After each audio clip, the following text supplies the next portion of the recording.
Sigamos nosotros con nuestros temas desmitificando la Biblia. Y hoy vamos a tocar un tema interesante que estaba atrasado de unos días. Acerca del Arca de la Alianza, nos faltaba ahondar en ello. Pero vamos a ver, aquí tenemos el Arca de Anubis. El Arca de Anubis, porque el Arca de que menciona la Biblia no era la única y es desde luego una copia o un plagio que hace la Biblia de la historia de Egipto. Tenemos también, esta es la imagen de los querubines. Vamos a hablar de ambas y desde luego el toro. ¿Por qué un toro? ¿Qué significa? Vamos a hablar de Anubis y los querubines. Vamos a hablar de Egipto y Babilonia en el Arca de la Alianza. Por las dimensiones que tenía el arca que describe la Biblia, son muy parecidas a las de Anubis. El arca del dios Anubis. De Anubis y su arca, Anubis protegía al dios Apis, Anubis, el dios de los muertos. El toro representa al dios Apis y ambos fueron creados por Ptah, el dios Ptah, el espíritu creador según los egipcios. En la religión de Egipto y la relación de las religiones de Egipto e Israel es altamente comprensible. Israel fue vasallo de Egipto, fue vasallo de Asiria, de Babilonia, de Persia, de Grecia, de Roma, y cuando fue realmente poderoso y libre es cuando lo gobernaron los macabeos. Y por cierto, no lo reconocen ellos, por varias cuestiones que podríamos analizar más adelante.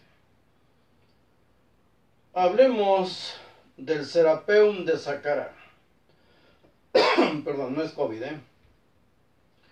El Serapeum de Saqqara. Se encontraron en el siglo XIX 24 arcas gigantes de 3,5 metros de alto por 4 de ancho, con un peso que varía de los 60 a las 120 toneladas.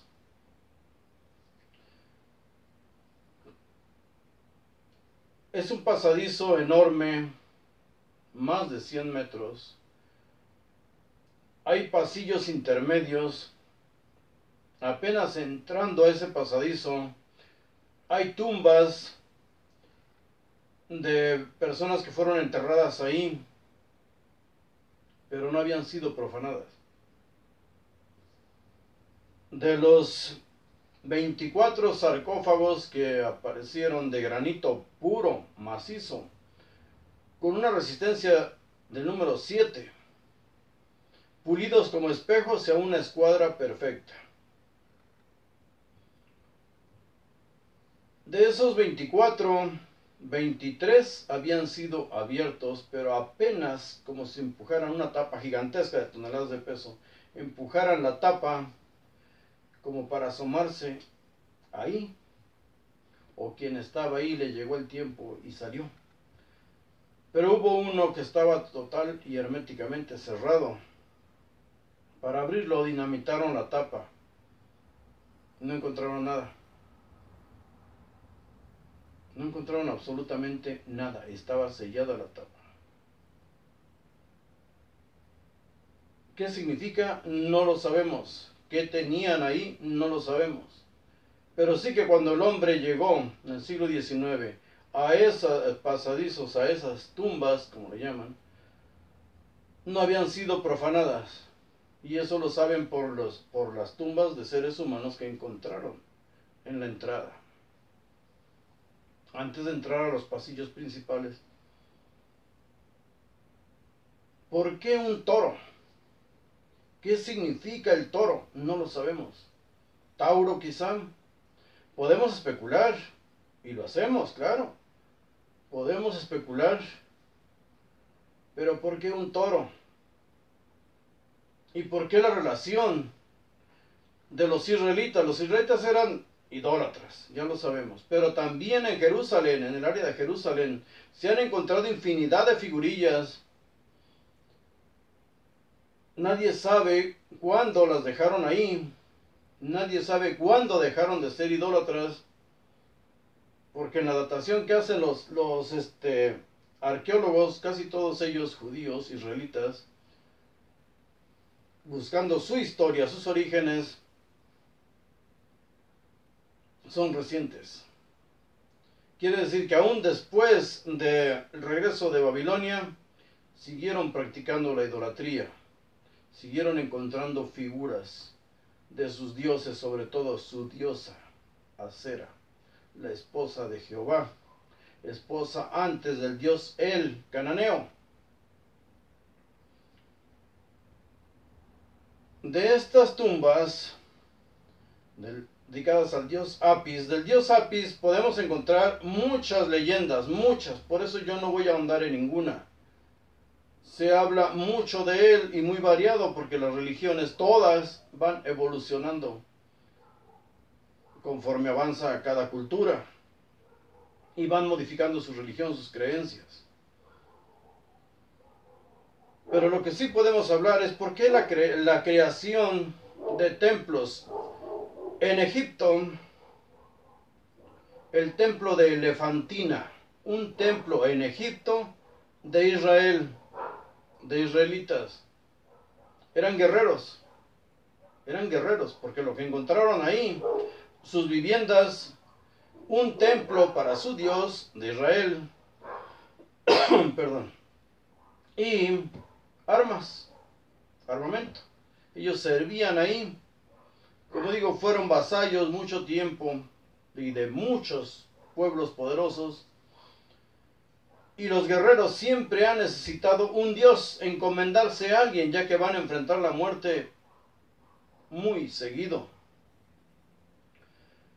En tiempos del rey Darío, el emperador persa, en el siglo V, concretamente el año 418 a.C., se celebró el Shabbatú persa, Shabbatú babilonio.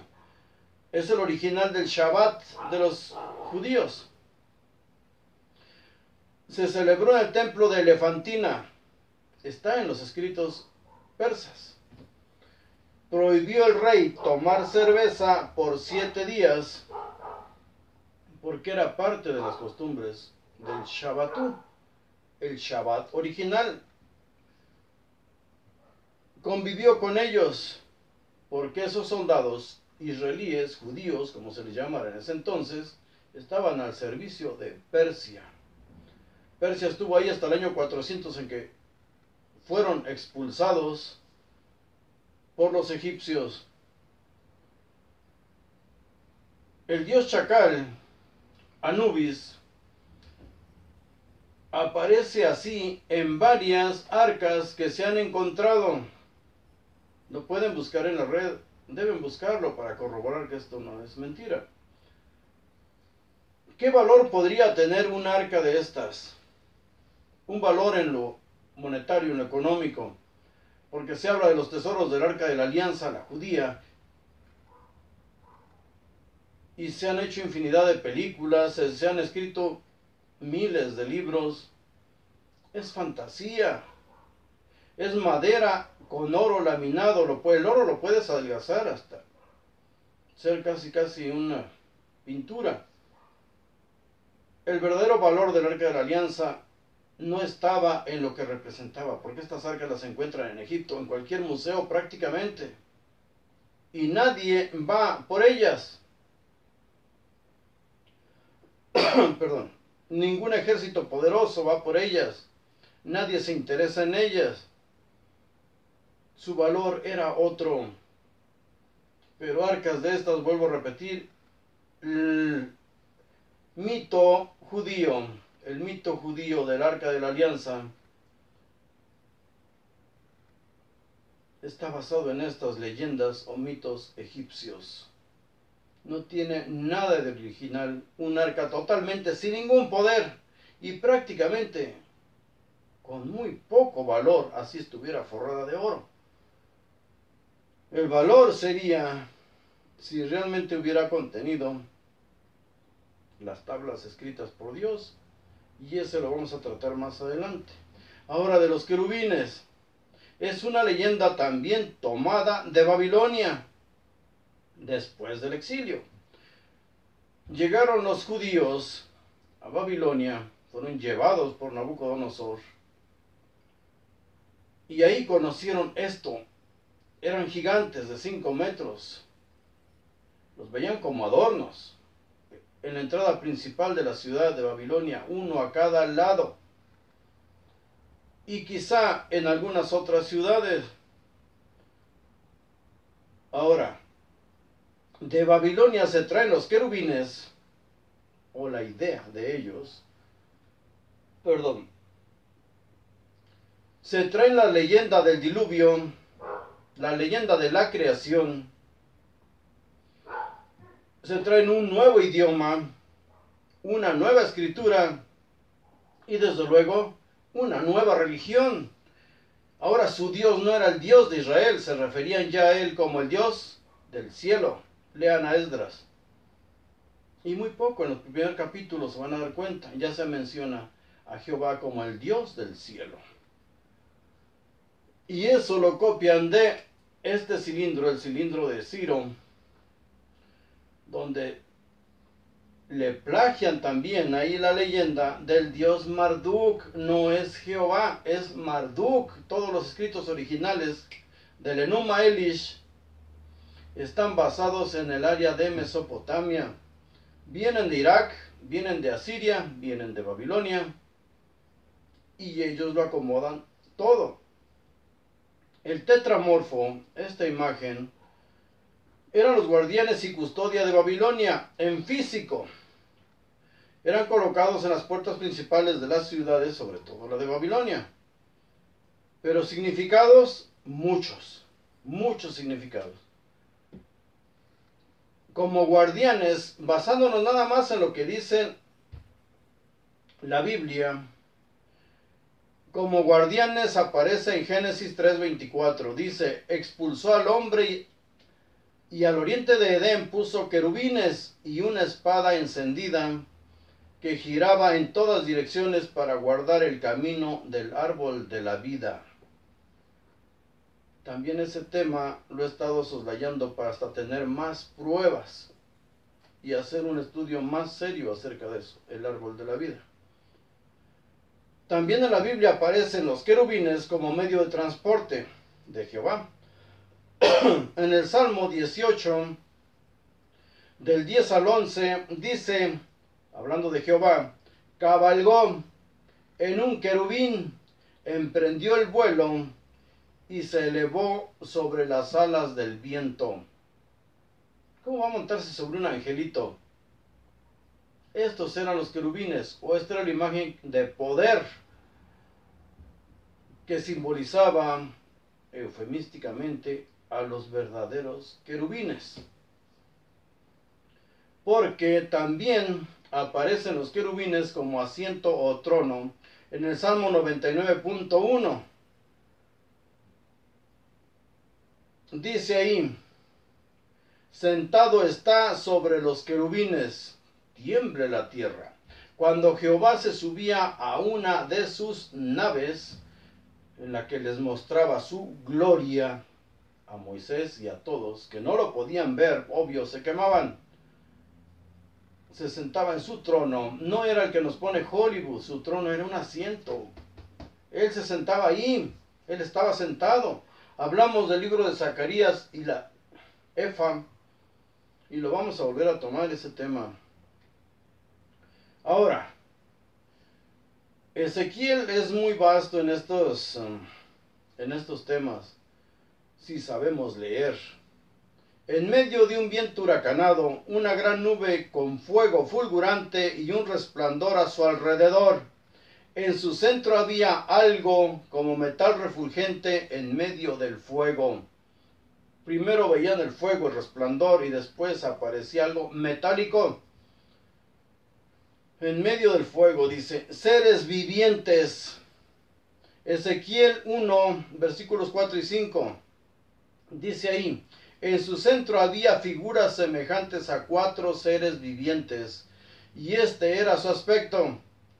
Tenían forma humana, tenían cada uno 4 caras, 4 alas cada uno de ellos, sus piernas eran rectas, y la planta de sus pies era como pata de becerro, y brillaban como bronce bruñido.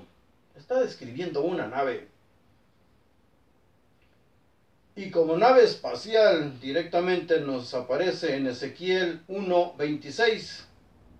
Dice, sobre sus cabezas, voltearon hacia arriba, había algo semejante a un trono, de aspecto como de piedra de zafiro, todo es metálico. Y en lo que parecía un trono, sobre él, en lo más alto, había la figura con apariencia de un hombre. Cualquier relato de un ufólogo es exactamente lo mismo que nos habla la Biblia. Los querubines volaban, lo vemos en Ezequiel 10:15. Los querubines tenían ruedas, eran vehículos que al descender les salían ruedas igual que cualquier avión. En Ezequiel 10:17 dice, cuando los querubines se detenían las ruedas, y cuando se levantaban las ruedas con ellos, porque el espíritu de los seres vivientes estaba en ellas. El espíritu era el que dominaba, el que gobernaba, el que la manejaba. Parece fantasía. Esto es extraordinario. Nada que hablen los ufólogos hoy es algo nuevo. Nada. Los poderes del arca y los querubines. Estamos hablando del poder de los querubines. Hablamos de rayos destructores. Hablamos de fuego y destrucción, de humo. Usan combustible. Queman.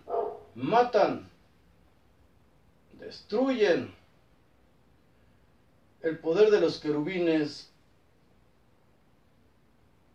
es totalmente apegado, el escrito bíblico, a lo que hoy habla y que acaba de reconocer el Pentágono, de naves cuya tecnología el ser humano no alcanza ni siquiera a comprender. Los poderes del arca, ningunos, es fantasía.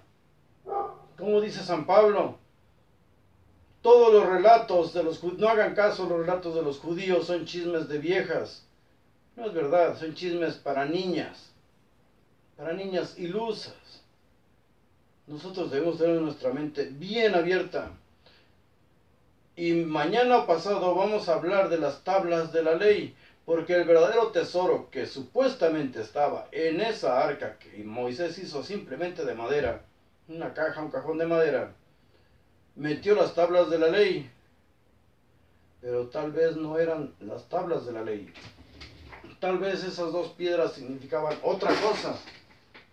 Y eso lo vamos a tratar más adelante. Ahorita le damos otra repasada y lo grabamos. Gracias.